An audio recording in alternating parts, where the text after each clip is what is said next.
From the Great Rocky Mountains with photographers from all over the world, you are listening to the Rocky Mountain Photography Show. I'm your host, Jeff Futter, and thank you for listening.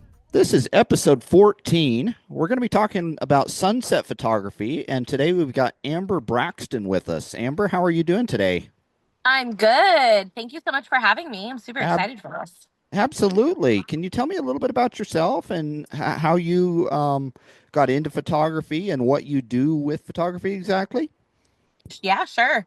I've always, for as long as I can remember, have always wanted a quote unquote fancy camera. I put it on my Christmas list as a kid, and my mom, bless her heart, tried really hard to fulfill that requirement. However, she's not super tech savvy, and so she didn't necessarily know what I meant by fancy camera, and I also didn't know what I meant. Even just as a teenager and as a kid, I had just little point and shoots. And I still made do with those, and they definitely perked my interest in exploring photography more. But when I met my now husband, my boyfriend then, and this was about 11 years ago, he is very tech savvy. And so I was like, oh, I'm going to put that on my Christmas list again this year. And he got me my first official camera that it still wasn't a full frame camera, but it allowed me to begin to learn how to do like manual settings. It taught me, ISO and shutter speed and f-stop and all those things. Um, and with that camera is actually what I started photographing like my niece and my nephew with. And before I knew it, I had a full-blown portrait business. And so that's kind of where my photography career sort of started. Once I started photographing portraits a lot more frequently, I upgraded to a full frame camera. And so I was able to take, higher resolution images and all that good stuff. And that is when I started branching out into doing like nature photography. And that's when I really became obsessed with photographing sunrises and sunsets. I got, just really fixated on chasing that golden light, and it became a really big passion of mine. So fast forward 10 years. I'm originally from Colorado, so that's where I grew up, and that's where the love of my photography began. A lot of folks think about Colorado photographers, a lot of the times they think about mountains, and I did do a lot in the mountains, but I became really passionate about chasing storms on the Eastern Plains. So I was a storm chaser for about 3 years before my husband and I decided to move to Washington. So I currently live in Washington. The weather's a lot different out here. It's not nearly as severe of, tornadoes and lightning and all that good stuff. So now that I live out here in Washington, my subjects have changed a little, but still that passion of chasing that morning light, and sunset light and all that good stuff is still something I do pretty much start every day by going out and photographing that morning light. So, yeah, that's what I do now. Good. I was fortunate when I was a kid. My dad was really into photography, so when I said I wanted a fancy camera, he knew exactly what I meant by a fancy camera.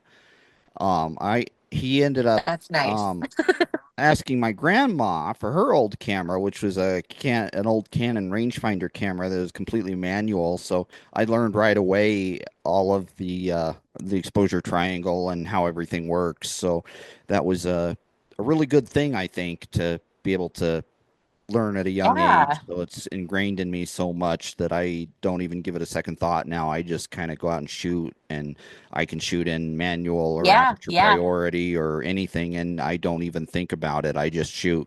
So where at in Washington are you located?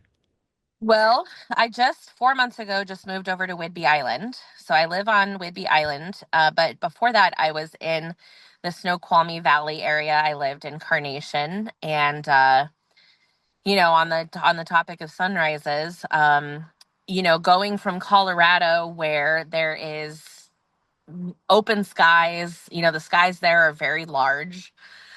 In comparison to Washington, where there are tons of tall trees and the sky is much smaller. It was kind of a I don't want to say culture shock, more of like a photographer shock moving here, where I was like, oh my gosh, where are my skies? Like, they were a really big part of my photographic work when I lived there.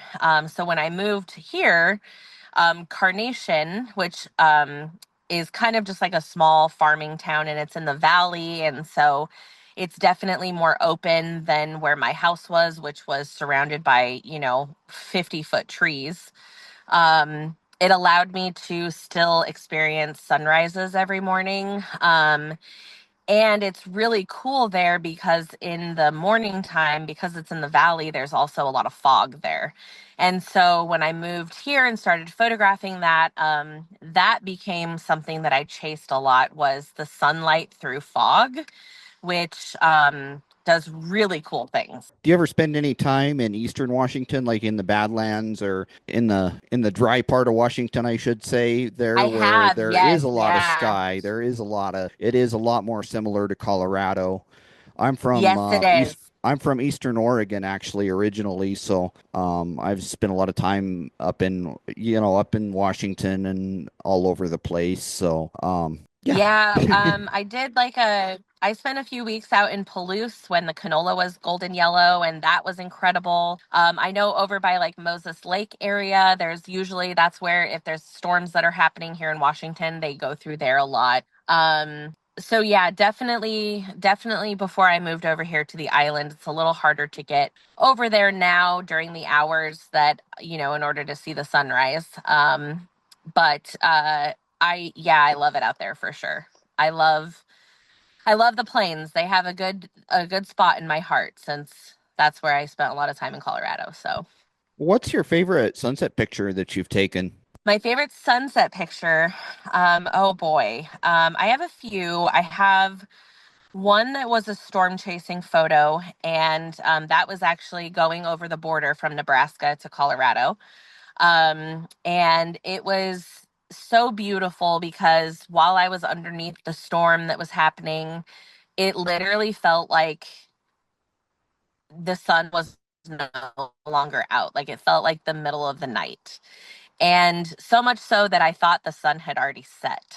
And then all of a sudden, we drove a little bit more into Colorado, and lo and behold, the sun had not set yet. And now all of a sudden, there's this gorgeous sunset of blues and yellows.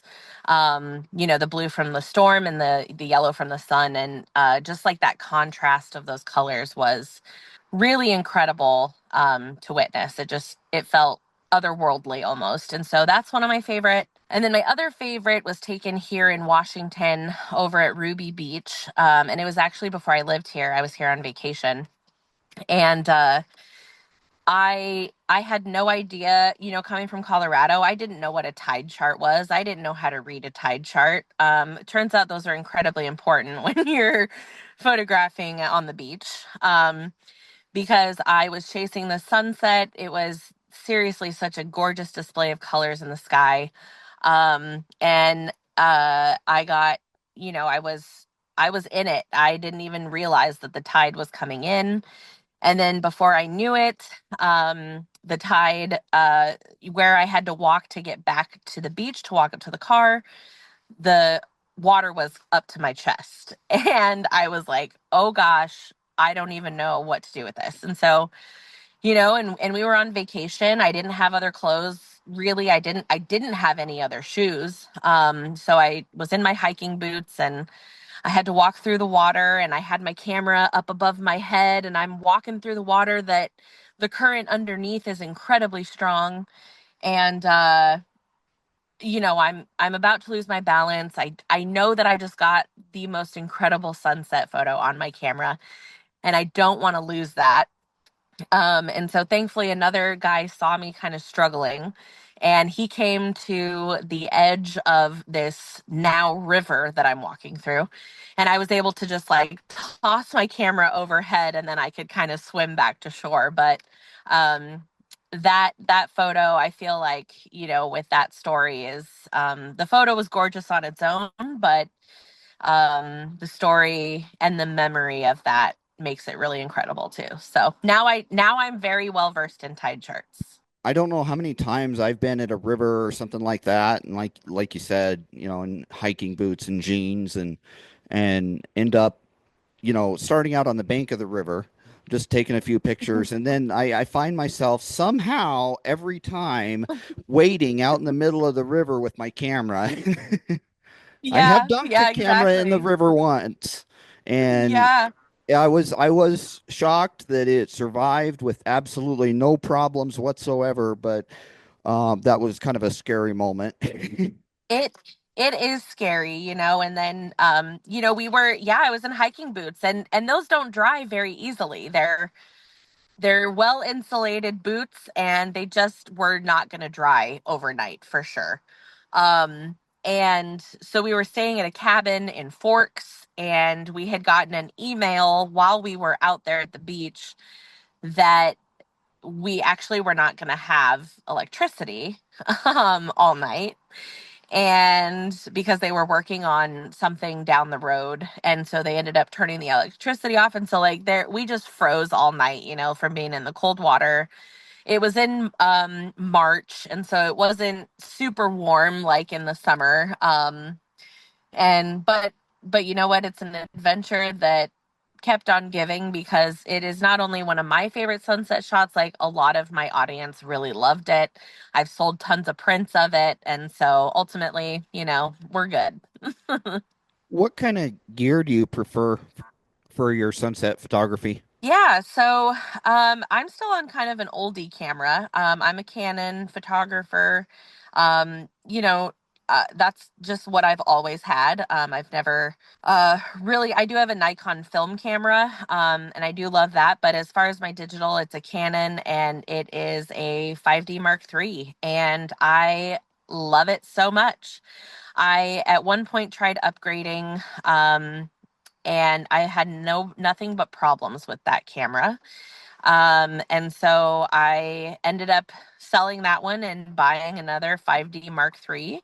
A super affordable camera body. The lens that I use is my 16 to 35, and I love that because it is a wide enough lens that doesn't have an incredible amount of distortion to it. And so I'm able to get some really nice scenes with that lens. And that's pretty much what I have on my camera at all times. Yeah, and you really can't beat the 5D Mark III, but my only thing I dislike about it is that the screen on the back is not articulating. Um, Don't so even get me started, because that is so awful to me. Because I agree. Before that, I had like before I got my full frame, it was a T3i Rebel, and that screen did articulate. And so I got really used to that. And then when I got my 5D Mark III, it was like, want, want. but my suggestion would be you can hook it up with there's a program called QDSLR Dashboard, an app on your phone you can use that's compatible with it that you can actually hook up via USB and then hold your phone and use your phone as a screen. So that Oh, might be something to look into. That's what I did when I was using one, and I also did that with the Nikon D800 and several other can you cameras. drop the But name of that app in the chat? yeah, absolutely. Um, That'd be but awesome. now I use a Panasonic Lumix S1R, which does have an articulating screen, so it really is one of the nicest things ever. It really does make a difference, because the reason why I like photographing with that lens is because I do like doing really wider shots that allow me to get really low to my subject, but getting low to my subject means that I can't see the screen. And so um Oftentimes I am laying on my stomach on the ground, and that's fine and dandy and all, but also I'm not getting any younger, and that's getting harder to do to get up. So, yeah, just having that screen was it was awesome. So, yeah, if that's an app, that's cool. Yeah, and it works pretty good. I was going to bring it up and actually show you, except I don't think I have it installed because, like I said, my camera has an articulating screen, and I also have a an app on my phone called Lumix Sync, which I can use to wirelessly control the camera and see the screen and all that stuff. So, but it is pretty cool, and I there are some other features like that you can use with it, like you can set up self timers, you can change some settings, things like that. So if you have your camera like down in an awkward position, you don't have to get, you know, put your body, you don't have to be a contortionist to be a photographer. You can Yeah, actually sit up and use it. So I would definitely recommend trying that out if you haven't. that's awesome. Yeah, I didn't even know about that. So that's great. Thank you. You're welcome. What kind of software do you like to use to edit your pictures? And what's your typical workflow for a sunset? It can depend. I Photoshop is what I use. That's just what I was kind of trained in, and that's what I use. Sometimes I do if I'm doing like an image stack. That workflow is a little bit different than if it's just a singular image. But thankfully, at this point, Photoshop, makes it really easy to do image stacks. It kind of does the hard work for you. Sometimes though, I really struggle with sometimes using a tripod, and because I do like to get really low down shots.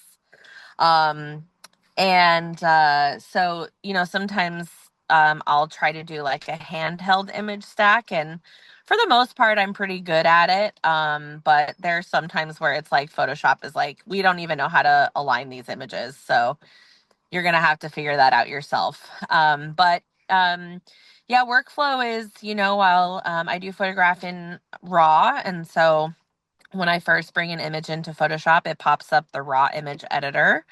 And I'm able to do a lot of my adjustments right there, which makes it really nice and easy. And so I usually, play around with the highlights, the shadows. I'll do some contrast, maybe some brightness. I will mess around a little bit with hue and saturation. And then I, do that very minimally to all of my images until I pop them into Photoshop itself. Then I do a lot with dodge and burn. I love using dodge and burn, and I might make some other adjustments to some color by doing like a brush and making masks and things like that. Um, and then that way, in that screen is where I'll also do like spot healing if there's anything that I want to remove, or anything that looks out of place or whatever. I'll do some spot healing too. But that's about it. Awesome. I'm a little behind in Photoshop. I struggle with it. I use it once in a blue moon, but I do struggle with it just because I haven't really been trained in it, and Mhm. it's kind of complicated. I'll use Lightroom Classic for 99% of my stuff. It's Yeah. pretty awesome. Do you do a lot of focus stacking or? Yeah. Sometimes I do. Like I said, I really like to I really love to incorporate in my sunset photos, and really all my photos in general. I really love to incorporate interesting foregrounds. And with my wide angle lens that I use, it'll really allows me to get in close to them and low to them and accentuate them. Like I have some photos that I've taken of some plants as the foreground that, in real life, they look like tiny little plants that you might not even notice. But with this lens and the angle that I'm doing, it makes it look way larger in the photo. And so I love playing around with perspective and doing it that way. And because I want to also get the sunset in focus, being that close to my foreground, I definitely do have to do focal stacking for sure. There's a an actual term for that that I heard. I don't know if it's the official term, but I have heard it before. It's called pancaking. To get Oh. low and get that foreground essentially to look, big and Yeah, I like that. I've never heard of that term, but I like pancakes and apparently I like pancaking. So, yeah, I heard that on a podcast probably 10 years ago, and it stuck huh, with me for some reason as the very cool. as the typical term that I use is pancaking. I love it. Well, I'm going to use that from here on forward. That's awesome. Out out doing anything, my husband sometimes will tag along and he'll be like, "Oh, look at this sunset. Like get out there and start photographing the sunset." And I'm like, "Nope, I got to have a foreground first. I got to make sure I have a foreground. Otherwise it's a pretty sky, but it doesn't have that depth to it that I'm always looking for." And so he doesn't, as he's not a photographer, and so he doesn't necessarily understand. However, if I were to show him, photo A of just the sky and photo B of foreground and sky, he would then, I'm sure, pick the one with the foreground. But when we're in the heat of it, he's like, just take a photo of the sky. And I'm like, no, you don't get it. Yeah, just the sky is it makes for a boring picture, and a lot of people don't understand Yeah, that it is a boring picture. It doesn't matter how colorful, how incredible the sky looks, it's going to be boring without a foreground. And it comes down to the psychology of how people see things and how their eyes work. And that's something that I would recommend studying as a photographer as much as possible is how people see things and how they perceive things and the yeah, difference between seeing and perceiving. Just because it it makes such a difference to have that something for their eye to glue onto and then go yeah, through the image. It without yeah, that yeah. anchor, without some kind of an anchor to get their eye to see it, it doesn't. They're just glancing at it, and it just doesn't pop. Well, and especially in like a world today where everything is like scroll, scroll, scroll, scroll, scroll. People are so inundated with visual things with our phones and social media that it's like how do I get this photo to stand apart from millions of other photographs that are coming across their feed, and how do I keep them there long enough that it resonates with them and that they're going to remember it. And it's like I want it to be almost an interactive experience where they feel like they can step into the photograph, and the only way to do that is by having that depth and those layers. And then once you realize that, like, oh, this is how I would take a photograph like that. You can take a photograph like that even without a super colorful sunset. It's like you don't have to have these super perfect photographic conditions to go out and create a super interesting photograph. You can do it anywhere with anything. So, One thing I've had to really teach myself too is when the sky is incredible and you're focused on the sky, this amazing sunset, look behind you because the light that produces is going to be amazing and it's going to look amazing on anything. It's going to make something really pop that doesn't necessarily stand without the light, but look behind yeah. you because Yeah. there's going to be something there a lot of times that you're going to miss because you're so focused on that sunset. Yeah, absolutely. And it's a totally different photograph. Like when you're photographing into the sun and you're looking at the sunset, a lot of the time, your foreground is not going to have that light on it because by the time the clouds are all colorful, the sun is already set. And it's not illuminating that background or that foreground for you necessarily. Um, However, it is still lighting up things behind you. And so, yeah, I have a photographic or a photography group here on Facebook, and it's all just like for all levels of photographers. And we do a weekly challenge every week, and just super supportive. And we do classes and workshops and things like that. But one of the challenges I did was called Take Five. And it's like, I want you guys to, stand in generally the same area. And I want you to just look all around you, 360, and take five different images from that one spot because you can see so many different things just from being in one location. And so, yeah, I fully agree with that for sure. And you can take an ultra wide lens like a 16, 17 millimeter and then, get something that is incredible and then take a 300 millimeter lens and get something else you would think is in a different location entirely. Do you Yeah. ever use graduated ND filters? I have before. I don't have one currently for the lens that I have now, but I have used them before. I used, I actually brought them when I came here on vacation because I wanted to do some long exposures of the water. Um, and so I used one for that. And I've used them a couple other places, but it's been a few years since I've used one. Yeah, I like them especially for sunsets because you can get the light just right for the sunset and for the foreground. But the problem is that sometimes you can tell that it's a graduated filter, and there's not much you can do at post processing to make that look go away. So a lot of times I'll take one with a graduated ND filter and then take one without the graduated ND filter, and makes a huge difference. I use Yeah. ND filters for waterfalls and things, just neutral density, not graduated, but full neutral density filters, and they're great.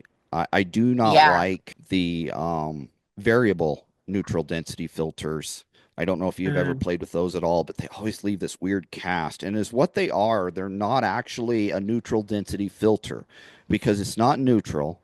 And what they are, they're actually two polarizing filters that are put together.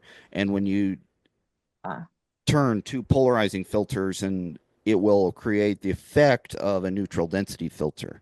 And that's actually what they are, dual polarizing filters, not neutral density filters. So I don't know why they call them a graduated neutral density filter, probably I don't just know. for That's almost marketing. false advertising, I feel. Yeah, it's just for marketing, I think, Yeah. but that's what they are. They're dual polarizers. Sometimes I just recommend using no filter at all and fixing things post processing, which is goes against what I always say, that I like to have everything done correctly in camera and then post process as little as possible. But a lot of times I will walk around with no filter at all and then fix little things post processing. Yeah. I my husband has polarizing sunglasses, and sometimes I'll be like, "Oh, let me get those," and I'll take a photo with my cell phone through his sunglasses because it does show, like, oh, there's a sundog actually there, and I can't see that unless I have a polarizing lens right there. And so sometimes I'll photograph just my cell phone through his sunglasses, and that's pretty fun.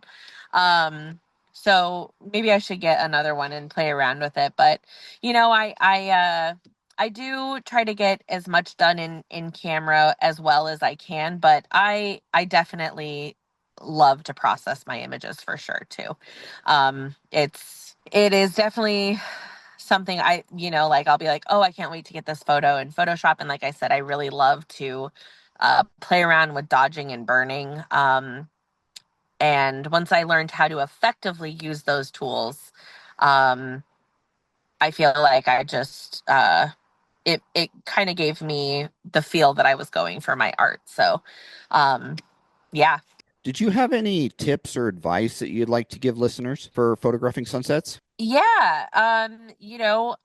One of the things that I tell everyone that is either just starting or, well, I'll give two bits of advice. So, for those who are just starting photography, if their camera has the ability to do manual settings, I recommend people to just hop into manual and make as many mistakes as possible. I think in this digital world where it's not film and you can take as many photographs as your memory card can hold, Get out there and just learn how to. I'm all self-taught. I didn't go to school for photography.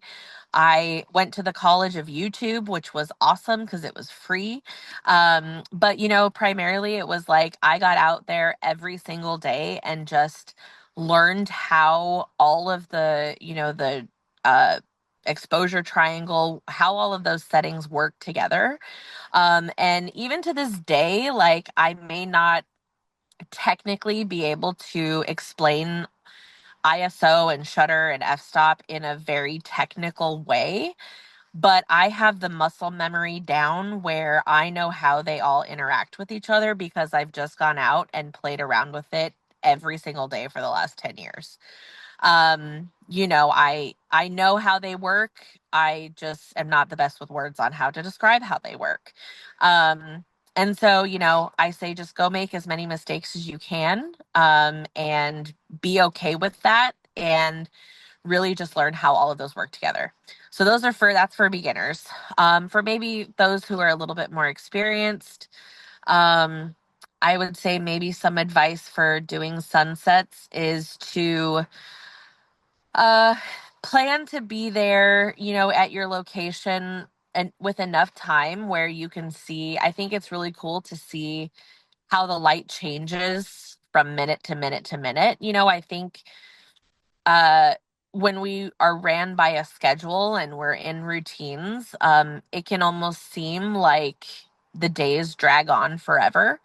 Um, but one thing that was really apparent to me when I started photographing both sunrises and sunsets was actually how quickly things are moving. The sun can go from, I mean, the sunset, when you're trying to document it, and it happens so quickly. It's like all of a sudden the sun is up, and all of a sudden now it's down, and now the clouds are colorful, and then all of a sudden they're not colorful anymore. And so, I just say, go sit with that and recognize that sunsets are fleeting, but that is also what makes them incredibly special. How do you like to present your photos? Do you do it just online or do you print them? And are you a member of any kind of, not a member, but are you represented by any kind of galleries or anything like Yeah. that? How do you like to present your photos? So I have an online website that I maintain myself. And so once a month, I will go on there and I will update with all my new images that I want to put on my website. And it is a commerce website. It's through Squarespace and it's commerce. And so people can go on there and purchase prints and things like that. I do sell, I would love to sell more prints, but I do sell prints. I am in a couple galleries. I'm in a couple since moving to Whidbey Island. I've had a couple like businesses that hung some of my artwork in their offices, and so I'm in a couple local businesses, which is awesome. I am in I've competed in some art shows, and so that's wonderful. And so yeah, I'm open to any and all things and try to keep all those options open. So That's awesome. Before we finish up, Amber, what is your website? Where can people go to see your beautiful work? yeah, so my website is amberbraxtonfineart.com. And so that's my fine art business. And there's prints on there. I also do like photo gifts on there, and so there's a couple different categories on there. But yeah, that's my website, and there's lots to see on there. So I pay I pay Squarespace for the unlimited plan, so I just keep adding all these photos. I need to get better about adding stuff to my website. I update my website maybe once a year, but I keep everything up to date on Facebook and Instagram, so which are linked to my website. So if you do want to look at it, as always, it's www.yophotos.us, wyophotos.us. So yeah, and definitely check out Amber's work. It's pretty amazing. And Amber, did you have any questions for me before we wrap things up? So I stalked you on Facebook for a minute before we did this, obviously. You're from Oregon, but do you live in Wyoming currently, or where are you? Yes, I'm in central Wyoming, Okay. I just Riverton got to be. accepted into a show at Central Wyoming College. That's actually in the same town that I'm at. So, Yeah, that's awesome. So yeah, I'll have I had two because Laramie, Wyoming is the first place I storm chase, and that's where I fell in love with storm chasing. But I love I was right next door to you in Colorado, so I went to Wyoming frequently.